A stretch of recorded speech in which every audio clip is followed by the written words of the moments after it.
Coaching changes in Los Angeles to help Justin Herbert. Will Tom Brady stay? Will he go? What are the best options for TB12? And, well, both hosts today, Tony Wiggins and myself, covered teams that won in the wild card round, get our firsthand experiences, that and so much more on today's edition of Locked On NFL. You are Locked On NFL, your daily NFL podcast. Part of the Locked On Podcast Network, your team every day.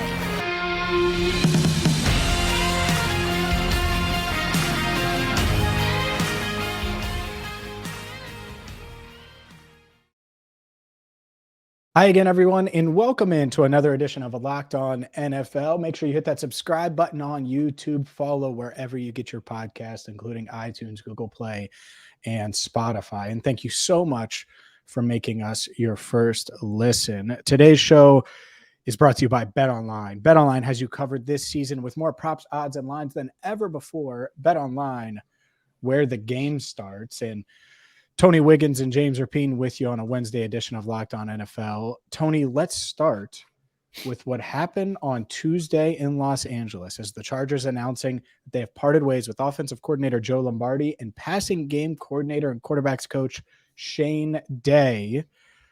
Your reaction to this move, and was this the right move following a game that you saw firsthand? The Chargers blew a 27-point lead in Jacksonville to lose last Saturday night. It's a scapegoat move. That's what it is. The head coach needed to go, but they're not going to do it because they like him. The bottom line is it doesn't matter that they got the ball 3 times in within Jacksonville 16-yard line and got points each time. It doesn't matter that with the exception of the very last possession in the first half, they started out no worse than their own 42-yard line. All right. And they were up 27-0. And yeah, they only scored 3 points in the second half. But let me tell you what happened in the second half also. The Jaguars scored on every single possession. And Brandon Staley is the defensive coach. They scored on in fact, they held the Chargers to 3 points, and Jacksonville had the ball 5 times and scored 5 times. So I don't know how you necessarily blame that on the offense. We've been talking about Justin Herbert as if he's in the same category as Patrick Mahomes as well as Josh Allen. Well, how did he get there? How did Austin Eckler have all of those yards and catches? How did the offensive line finally improve to the point where they are who they are? How did they have output from all of their receivers, even the guy when Keenan Allen was hurt? We found out who Josh Palmer was, right? Mm-hmm. My thing is, sorry, I'm not saying that those offensive coaches were great, but what I'm saying is I don't think this is going to fix the problem. I think they got a broken leg and they gave somebody a Tylenol. Yep, totally agree. And we didn't discuss our opinions pre-show meeting, but I completely 100% agree with you. And not that this is the wrong move from an offensive standpoint. I think they all should have been gone. Sure. Because, and I mean this with all due respect to the Jags, if you're up 27, I don't care if the game is in Jacksonville, Jupiter, Mars, doesn't matter. It should be game over. Jacksonville donated you that game. That's what they did. Trevor Lawrence went through essentially rookie playoff mistakes. Yep. And they overcame it because, to me, it starts with the head coach. And it's not just him. I think Justin Herbert has all the physical skills in the world. Go make a play. I don't care who's coaching you, all of those things. So I don't put it all on the coaching staff, but certainly a lot of it. And this feels like a cop-out move. And look, do I think that this offense with Joe Lombardi, where they're dinking and dunking essentially with Justin, that's the way to go? No, not necessarily. But they didn't have Mike Williams. And whose fault was that, by the way? But Brandon Staley's. Okay. And I'm glad you mentioned that, because it's not like he's just, our defense was great with Bosa coming back and Matt. No, like, make a play, find a way. And they didn't. And so, one, the Mike Williams thing is a real issue. Two, Brandon Staley deserves a ton of blame here. And three, I think that ownership cheaped out, because if they let go of Staley, you know who they'd be in the running for: Sean Payton. And they wouldn't And get him. And they wouldn't get him. You know why? Because of money. Right. Money. Are you in the business of winning? Or are you in the business of being competitive? And if I'm a Chargers fan today, I feel pretty uneasy. Not about quarterback, not about guys like Rashawn Slater or Austin Eckler, or all these really exciting players. And, they have a really good roster. There's no denying it. But Brandon Staley's coming back. I think it was the wrong move. Doesn't mean Sean Payton would have guided them to a Super Bowl. I don't think any coach has done that with two separate teams. But I think it would have given them a better chance. And maybe it wouldn't have been Payton and it would have been someone else. But I would have pulled the plug on this whole thing. Instead, they're going to get an OC in there that could be one and done, depending on what happens with Brandon Staley next season. They might go back and get Pep Hamilton if he's available. And I know he didn't set the world on fire in Houston, but when he was the quarterback's coach with the Chargers, Justin Herbert shined. And you give him more talent than Houston has, he may be able to do something. But you're right. And I got to mention something that Jim Trotter said. Jim Trotter, who covers the NFL, Jim Trotter did say this. He says that the Chargers aren't as cheap as we think when it comes to paying players. The problem the Chargers would have is giving up a first-round pick for Sean Payton. They do not give up their picks. They always use their pick. So I'm with you. It feels like they're a really, really cheap team. But I also mentioned that, without mentioning what Trotter said, who's been around the Chargers for 10 years, covering them closely, that's what he said. They also, to me, they're one of those teams that the situation, like you just started naming all of their players, right?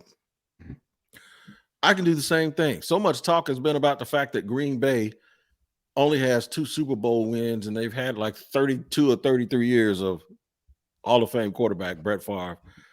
Okay, let me name this, and Aaron Rodgers. Let me tell you this. You start with Drew Brees, even though Drew Brees wasn't Drew Brees back then, but he was Drew Brees. He was just young.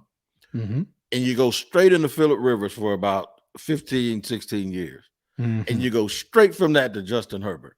Mm-hmm. And this is what I said the night before the game, and I said it at halftime. By the way, real quick, LaDainian Tomlinson, Sean Merriman, all of these guys mixed in there too. Go ahead. Vincent Jackson, Antonio Gates. You feel me?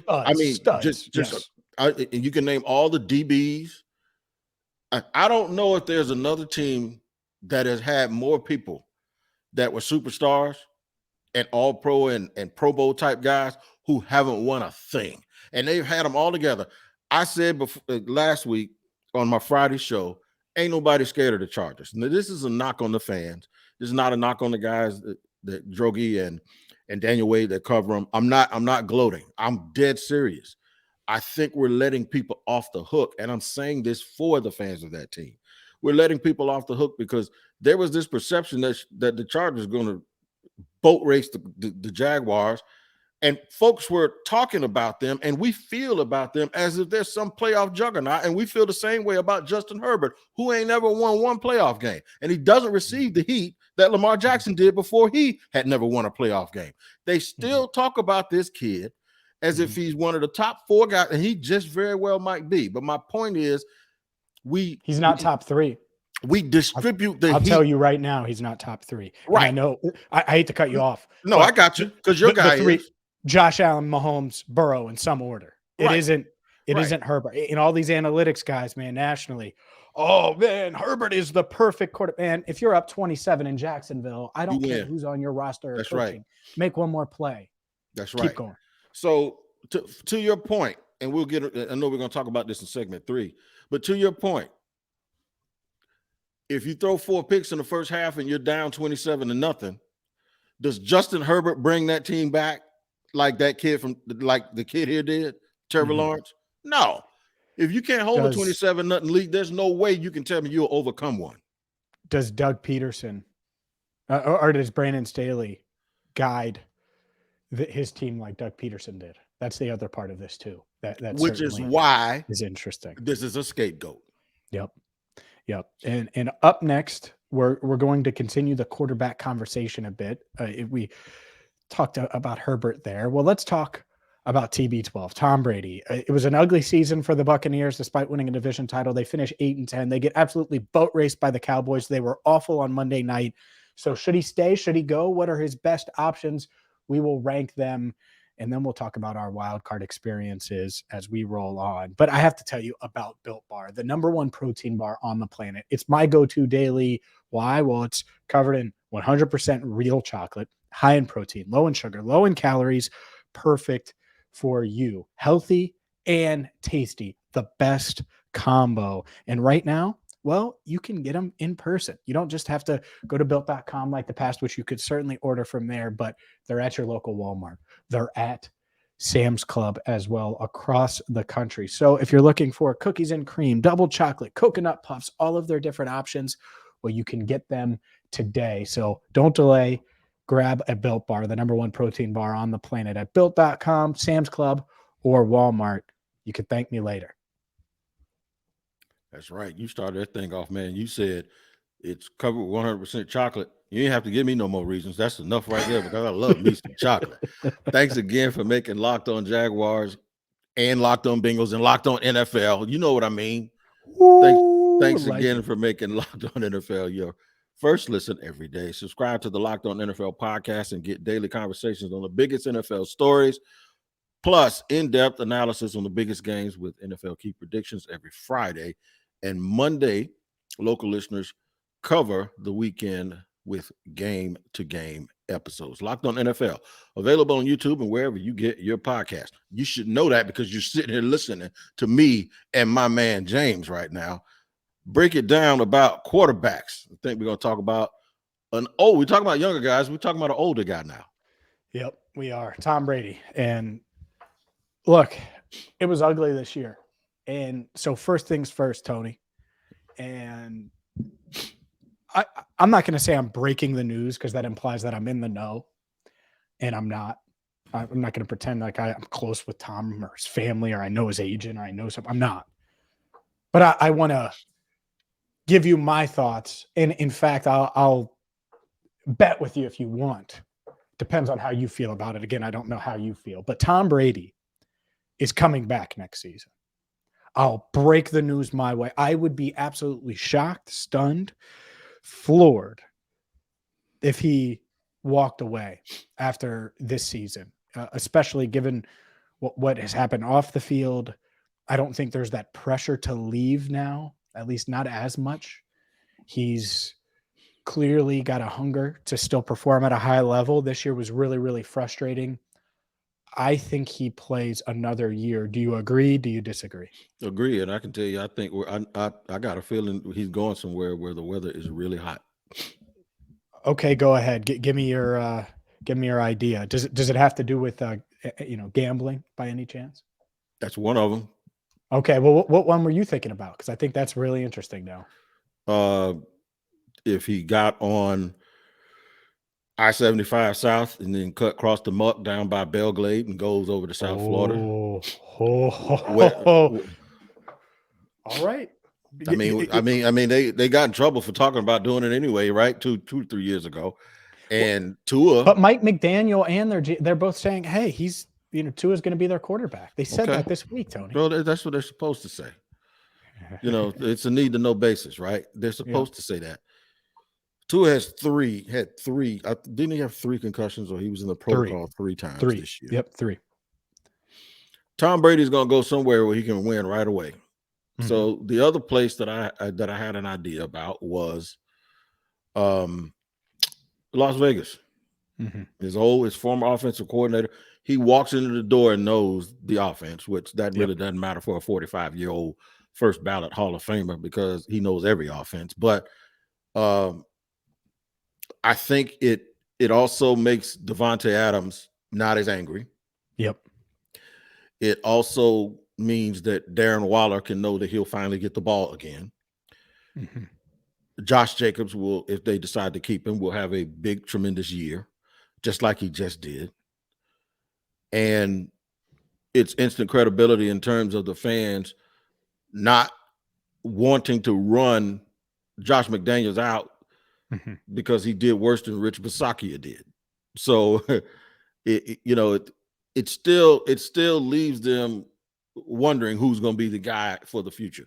Like you and me, we're sitting here with our particular fan bases. We're very, very happy that the teams are playing well. But the other thing that makes us really happy too is we know for the next decade or so, we're good at that position, right? Yep. And then there's a certain comfort level that comes with that, right? Kind of like having a pension. Your worst thing that happens, your pension can pay your bills, even if you stop making money. That's the thing about having a young guy at that position, that outside of concussions or something that we can't really imagine, injuries don't, like torn Achilles and knees. It's not like in basketball when your franchise player tears that Achilles or tears that knee, he may never be the same again, right? Well, quarterback, that doesn't happen. The only thing that could really, really mess you up is what happened with Tua. But outside of that, there aren't very many injuries that will change the course of the next 10 years. So you get really, really comfortable when you have a franchise quarterback. Well, we agree that he's coming back, and we'll see if that actually holds true. Like I said, no insider knowledge. It's just I feel very, very strongly that he's just out in Tampa and he's going to go elsewhere. And so I'll rank him, because to me, there's no one rooting harder. And this sounds rude, but against Brock Purdy than Tom Brady. Right. Including the team that's going to face him, every Cowboys fan everywhere this week. And the reason is because if Purdy's the reason that the 49ers lose, well, then of course you go get Tom Brady. You don't bring back Jimmy G. You don't worry about Trey Lance. You get Brady for 1 year and you say, all right, throw it to arguably the best tight end in the game when he's healthy. Throw it to Debo or Christian McCaffrey, and we have an awesome defense behind you, Tom. Let's roll. And all and three of those teams. It's home. And it's home. It is home. And I think that would be his dream. I think it's unrealistic at this point. Brock Purdy's been impressive, man. And not that the 49ers are going to win it all, but he may have already shown enough to where they're like, let's just roll with the young kid and have him compete with Trey Lance and go from there. So if it's not San Francisco, I'll rank the other destinations, because I think Miami is a great option. I do. They can run the ball. They have a young offensive mind that's creative. They have two awesome deep threats. It would have been nice if Jalen Waddle could catch a pass. Unreal. They might have beat Buffalo if he did. I mean, jeez, oh, Pete. And I know some of them were contested catches. It's the playoffs, man. You're the 7th overall pick. You got to make some plays, especially with a third-string quarterback. And so they have weapons, and maybe they keep Mike Gesicki and try to find a way there. But the Raiders one it seems like that's the most likely. I would put Miami ahead of Las Vegas, but this Raiders destination, Devontae Adams, Darren Waller, Hunter Renfrow. I'm not sure there's a quarterback ever, and I'm obviously joking here a bit, that likes 5'10", 5'11" slot receivers that happen to be white more than Tom Brady. I mean, it just works out, right? And obviously I'm kidding a little bit. It doesn't matter if you're white, but whatever. He'll throw it to you if you're open. Yeah. And we saw that with Chris Godwin, by the way, that's the other argument here. Mike Evans, Chris Godwin, they have weapons in Tampa. It was weird. There's a report out that Pewter report, I think, said that Byron Leftwich could be out. And I know you probably have some strong feelings there. I think Tampa is going to try to keep him too, but look at those options. I mean, Tampa, that's a pretty good option in a bad division still. And maybe you can tweak things and make things work. The Raiders, there's a lot of talent in that division, but there's no reason why they shouldn't be better, at least on paper. And they've dealt with some injuries this year. Miami's a good option, and San Francisco's a good option. Why wouldn't you come back? Why wouldn't you? I got one more. There's one more option. I doubt if he does it. But for all the reasons you just mentioned, the Jets are actually a really good option for a quarterback too right now. You want to talk I just don't want to go to play in that division. But still, if you go to the Raiders, you got to play against the Chiefs. If you go to Miami, you got to play in the division, right? You got to play against the Bills still. Yeah. So the Jets, that would be. They got a lot of pieces. They got a lot of pieces. His first son is in New York. Now, there's been a lot of speculation about that. Like people in New England, like, would he really do that to Robert Kraft? And so the other dark horse would be He was going to go to Miami. New England. It's still the Jets. It's Right. still the Jets. Right. It's a bigger rivalry, I'd say, than the Dolphins. But yeah, it's that's an interesting one too. And they have weapons and they have a defense, and they could certainly run the ball. Like all these teams, that's the one thing. If you're the Bucks and you try to keep him, I think you have to find a way to get that run game going at least a little bit, because they were just, I mean, you're asking him to throw 55 times, and that's just a lot to ask any quarterback in this league to do. Up next, both of our teams advanced in Wild Card Weekend, the teams we cover. Let's talk about those experiences as we wrap things up here on a Wednesday edition of Locked On NFL. Our sponsor for today is betonline.net. It is your number one source for sports betting info, stats, news, and analysis. I was on a roll for a minute, man, telling everybody to pay attention to those Brooklyn Nets. And then KD is going to miss about a month. So now they've been losing again. But that's all right, because we have time to get that together. All you have to do is get the latest odds and trends for every professional and amateur league out there. Find out when KD's coming back. Find out who's going to host or where they're going to play the AFC Championship game. College bowl season came and went, but guess what? Basketball is still in full effect as we approach the All-Star game. If you love sports podcasts, you can even find those at BetOnline as well. We're always the fastest and easiest way to get your betting info. Head to the website today or use your mobile device to learn more. BetOnline is where the game starts. Let's keep things rolling, Tony, and let's start with Jacksonville. Saturday night. Yeah. Down by a lot. Yeah. And you said it in our group chat, because there were some hosts saying in our network saying, are fans going to leave? And you said no, because they've made too many comebacks. And well, good thing for the Jags and for their fans, they did make another comeback. What was that like, seeing that and obviously seeing a victory there in Jacksonville? I knew they were going to come back. I knew they were going to make a game of it.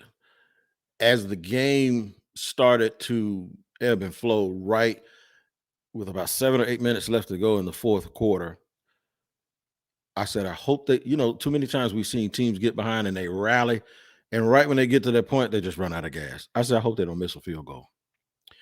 On the last drive, they had 3rd and 1. Well, they had like 2nd and 5.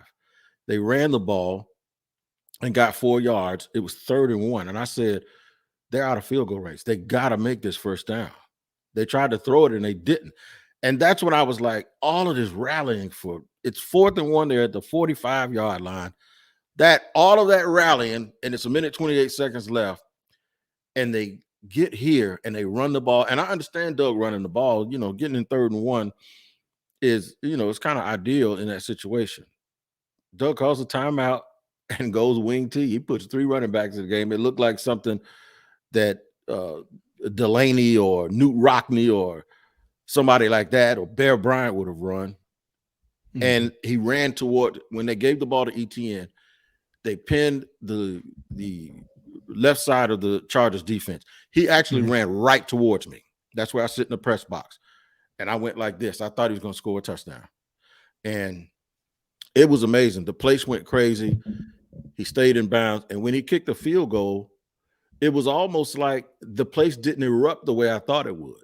The place actually erupted earlier when they scored that last touchdown and they got that stop and they forced the Chargers to punt. At the end, it was almost like everybody said, this is what they do. This is what they do. This is what they do. And they can't do that this week. Well, I keep saying that, and then they do it again. Yeah. They don't care. They're just too young to care. Yeah. Now, I watched your game. I'm going to let you comment on it, but I'm going to tell you something about your game. Mm-hmm. Y'all should have lost. But you didn't, because they did what they do as well. Yep. Yeah, I think that was my big takeaway is, look, awful matchup. You have another offensive line injury. Burrow, I thought, played well, but the offensive line just was not holding up. And what the Ravens do defensively just made it really, really tough. And they found a way. And sometimes you just have to find a way and move on. And, we'll see what they do this week in Buffalo. But I give the Jags a real puncher's chance against the Chiefs.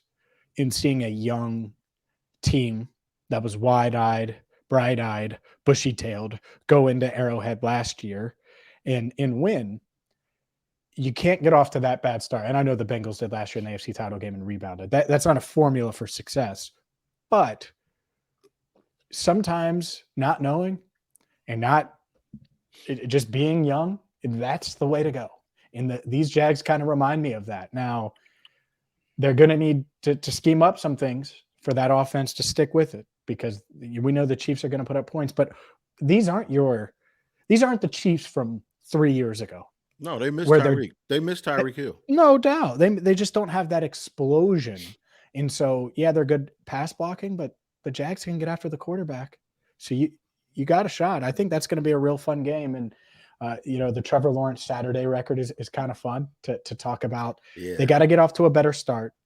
Doug Peterson 0-2 against Andy Reid, but I certainly give them a puncher's chance. And, I think that this NFL – this is fun because both of the teams we cover are still alive. This NFL announcing on Tuesday, hey, get your tickets for the neutral site game in Atlanta between the Bills and the Chargers Bills and the Chiefs for next week in the AFC title game. I think that I would print that out and put it on every locker if I'm the Jags in Bengals. By the way, full transparency, I'm asking you a question. This is probably something you normally would do off the air, but I'll do it on the air because I'm sure there are people just like me.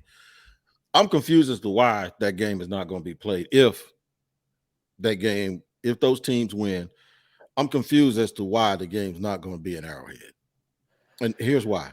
I thought the Chiefs were the number one seed the night the Bengals and the Bills played, and that the Bengals and the Bills were essentially playing for number two, and that the only way either one of them could be number one is if the Chiefs lost in week 17. So that's not correct. The Bills controlled their own destiny. All they had to do, if they had beat the Bengals, then they winning week 18, they would have gotten the first round bye. Yep. Okay. Gotcha. And that settles it. Yep. That settles it. Yep. But the reason the Bengals are bothered by this is they had to win in week 18 to avoid a coin toss with Baltimore. But they had a chance to take over the 2 seed to host the Bills in this round. And because that game wasn't played, you have no winner. The NFL just took it out. Well, now they have no chance of doing that. And so now they're default to go to Buffalo regardless. And so they were like, well, shouldn't there be a coin flip or neutral side or something? I got you. And so they were bothered that on one end they had to have that, but the other they didn't, which I understand. And that's why I would print out the AFC. Hey, everyone thinks that it's Mercedes-Benz Stadium next week. Mahomes, Allen. Last year it was the AFC title game anyway, even though it was in the divisional round. What do you guys think about it? And I don't know if Zach Taylor or Doug Peterson will use that. Yeah. But me personally, that would bother me if I was on the team. Hell yeah, it bothers me. You already planned for us not to be, Yeah. Like, okay. We'll see you soon. And by the way, I don't think there's really a bad with those four. There's not really a bad AFC title game. If it's Josh Allen and Trevor Lawrence, this upstart Jags team versus the Bills in Buffalo, that's fun. If it's Burrow Lawrence, we know the storyline there. If it's Allen Mahomes, we know it there. If it's Mahomes Burrow, sign me up, man. It's the beauty of the AFC, but you really can't go wrong with that AFC slate. And by the way, if our teams win, we meet in Cincinnati. Ooh. Are you coming? I might. Here's the thing. We planned, my son's birthday is February 12th, Super Bowl Sunday. Okay. And he's a big Bob Marley fan. So we rented a house on the beach in Jamaica. If the Jaguars make the Super Bowl, I want. Can I come to that? You come stay with me in Cincinnati for the title game, and then I get to go to Jamaica. Come on. Unless the Bengals are playing then. Right. So if the Jaguars win, which is also why I had my surgery that I had it moved up to December 29th. I didn't want to fly. Just in case. Yeah. Right. So if the Jaguars win that entire week, I'll be in Jamaica. I won't even go to the Super Bowl. I won't be covered.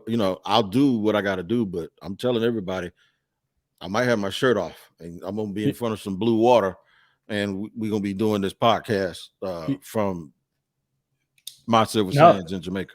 That'll be nice. You'll be nice and relaxed. By the way, there are a lot of listeners, I could feel it as you were saying it, that say the Jags don't have a chance to make it there. And I'm just saying it, I'm putting it out there now because never say never. That's what last year's playoff run for the Bengals taught me. So I'm excited to see these games, man. It should be a fun week. This is a resilient, tough little team. That's all I tell you. All I'm going to tell you. They're the young kids walking down the street in the neighborhood. And you cross the street when you see them coming. That's what I'm telling you. That's who they are. Yeah. It's like they don't let Trevor's hair fool you. Don't. This ain't no sunshine. Them Jags will whoop your ass if you run up on them. I'm telling you. This ain't no sunshine. I like it. That's pretty good. Yeah, man. Yeah, man. Hey, man, it's fun. It's always fun here. Make sure you tap in every single day this week. The guys will always bring it to you the way it's supposed to be done here on Locked On NFL. For James and Tony, you guys make sure you take care of each other, and we'll see you on next Wednesday.